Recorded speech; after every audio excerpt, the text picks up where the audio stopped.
एक लड़की के दो प्रेमी होते हैं और एक प्रेमी जो बूढ़ा होता है, जिसकी उम्र 50 साल के करीब होती है और एक हाथ से विकलांग होता है। दूसरा प्रेमी भी शादीशुदा होता है, उसकी भी उम्र 30-32 साल के करीब होती है। समय बीत रहा था, उस लड़की के काफी मजे आ रहे थे, क्योंकि एक प्रेमी उसको स्कूटी दिलाता है तो दूसरा प्रेमी उसको प्लॉट दिलाता है। सब कुछ सही चल रहा था और फिर उस लड़की को पता चलता है कि वो प्रेग्नेंट है। और जैसे ही उस लड़की को पता चलता है कि वो प्रेग्नेंट है, वो अपने प्रेमी से कहती है, तो दोनों प्रेमी नाट जाते हैं कि ये मेरा बच्चा हो ही नहीं सकता। और फिर कुछ ही दिनों बाद जो पता चलता है, उस लड़की की मौत हो जाती है। और जब पुलिस खुलासा करती है तो सबके पैरों के तले से जमीन खिसक जाती है। सब सोचने और समझने के लिए मजबूर हो जाते हैं कि आखिर कोई ऐसा कैसे कर सकता है।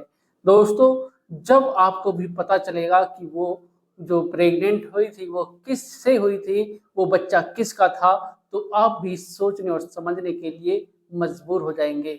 तो दोस्तों, कहानी में आगे बढ़ने से पहले अगर आप चैनल पर पहली बार हैं, चैनल को सब्सक्राइब करें, वीडियो को लाइक करें, शेयर करें और कमेंट करें।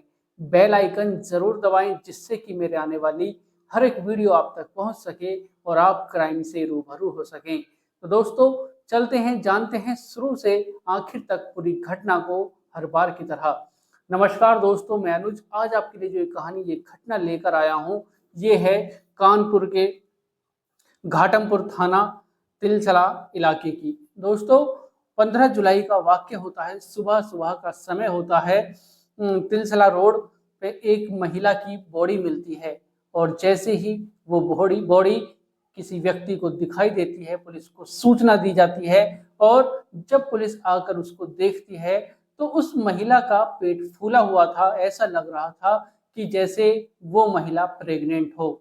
और जब पुलिस उसका पोस्टमार्टम वगैरह कराती है तो पता चलता है कि वो लड़की 6 महीने की प्रेग्नेंट है।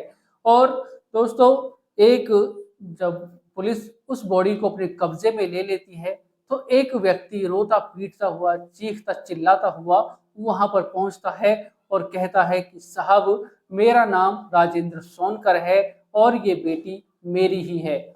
और उसके बाद वो बताता है कि साहब, मेरी बेटी प्रेग्नेंट थी, इसी के प्रेमी ने ही इसकी हत्या की है और यह 11 जुलाई को घर से चली गई थी और फिर हमने इसको पता नहीं कहाँ कहाँ नहीं ढूंढा, ये हमें कहीं नहीं मिली। और फिर वो बताता है कि साहब, इसकी जो ये हालत हुई है, इसकी जो ये कत्ल हुआ है, हत्या हुई है, ये इसके प्रेमी ने ही की है।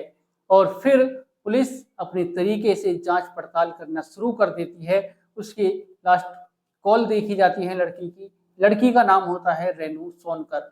और जब रेनू की कॉल डिटेल्स को खंगाला जाता है तो पता चलता है कि एक कॉल की थी प्रज्वल नाम के लड़के के पास। और जब उसको पुलिस उठाती है, उससे पूछताछ करती है, तो वो कहता है कि साहब, ऐसा कुछ नहीं है, मैंने यह सब नहीं किया है। दोस्तों, जो प्रज्वल होता है वो फतेहपुर के रहने वाला होता है और जो दूसरी कॉल रेनू ने जो की थी वो की थी गोले पांडे, जिसकी उम्र 50 साल के करीब होती है। और फिर पुलिस गोले पांडे को भी उठाती है, उससे पूछताछ करती है, तो वो भी मना करता है, कहता है कि साहब, मैंने ऐसा कुछ नहीं किया, मुझे तो पता भी नहीं है इस बारे में। और फिर पुलिस अपनी जांच पड़ताल करना शुरू करती है। तो फिर पुलिस को जब पता चलता है तो सब हैरान हो जाते हैं। दोस्तों, पुलिस अपने तरीके से जब जांच पड़ताल करती है तो पुलिस को पता चलता है कि जो रेनू है, रेनू एक लड़के से फोन पर बातें किया करती थी और जिस लड़के से रेनू फोन पर बातें किया करती थी, उसका एक दोस्त जो प्रज्वल होता है, वो रेनू का नंबर ले लेता है और फिर रेनू के पास फोन करता है और कहता है कि मेरे से ये गलती से आपका नंबर लग गया। और पहले तो कहता है कि गलती से नंबर लग गया और फिर धीरे धीरे उन दोनों की बातचीत होना शुरू हो जाती है, मिलना जुलना शुरू हो जाता है। और फिर उसी दौरान ही जो राजेंद्र सोनकर होते हैं, रेनू के पिता, उनका एक दोस्त होता है गोले पांडे, जो जमीन की बटाई और का जो काम होता है उसे उसमें शामिल होकर दोनों राजेंद्र सोनकर और गोले पांडे एक साथ मिलकर जमीन बटाई पर लिया करते थे, उसी में वो अपना गुजारा किया करते थे। दोस्तों, जो गोले पांडे होता है उसकी पत्नी का भी देहांत हो जाता है, जो बेटी होती है उनकी वो शादी कर देता है, अकेला रहता है। और जो गोले पांडे होता है, जब राजेंद्र सोनकर के यहाँ पर वो उसका आना जाना लगा रहता है, तो उसकी मुलाकात रेणु पांडे सोनकर से होती है और फिर उन दोनों की बातचीत होना शुरू हो जाती है। और राजेंद्र सोन जो गोले पांडे होता है वो रेणु को एक स्कूटी दिलाता है और परिवार वालों से कहता है कि रेणु मेरी बेटी जैसी ही है, मैं अपनी बेटी के लिए इतना तो कर ही सकता हूँ।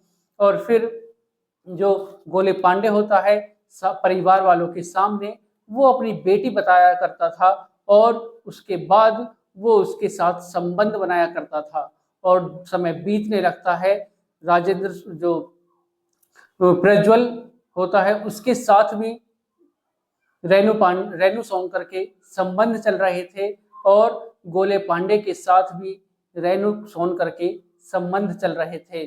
और फिर 6 महीने पहले रेणु को पता चलता है कि वो प्रेग्नेंट हो गई है और फिर वो अपने परिवार वालों से कहती है कि मैं प्रेग्नेंट हो गई हूँ, मेरे ही प्रेमी से मैं प्रेग्नेंट हुई हूँ। और फिर वो प्रज्वल से कहती है कि तुम्हारे कारण मैं प्रेग्नेंट हुई हूँ। प्रज्वल मना कर देता है, कहता है ऐसा हो ही नहीं सकता।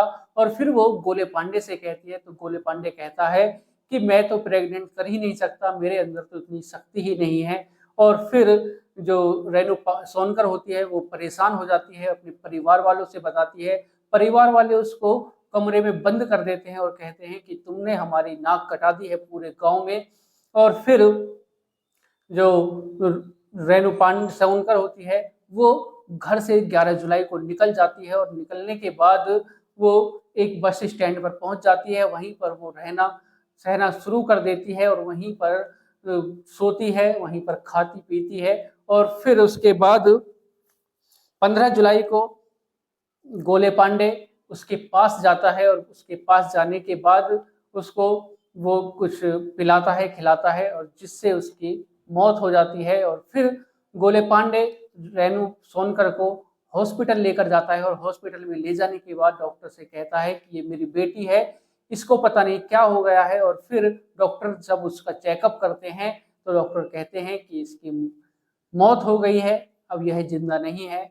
और फिर वो रोने लगता है, चीखने लगता है और कहता है कि डॉक्टर साहब आप पुलिस को कुछ मत बताना, पुलिस केस मत करना, मैं नहीं चाहता कि मेरी बेटी का पोस्टमार्टम हो या कोई पुलिस लफड़ा हो।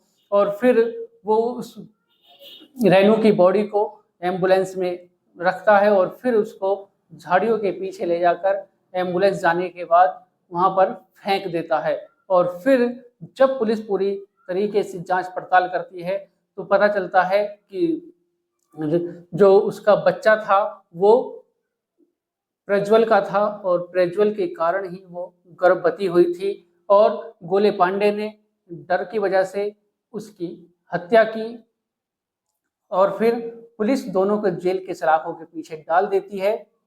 और उसके बाद जो भी होता है दोस्तों भयानक होता है, डरावना होता है, क्योंकि सभी पूरे गांव में दहशत का माहौल हो जाता है कि एक लड़की के 2 प्रेमी, एक 50 साल का और दूसरा भी शादीशुदा, और उनके कारण वो गर्भवती हुई और फिर उसकी मौत हो गई, उसकी हत्या कर दी गई।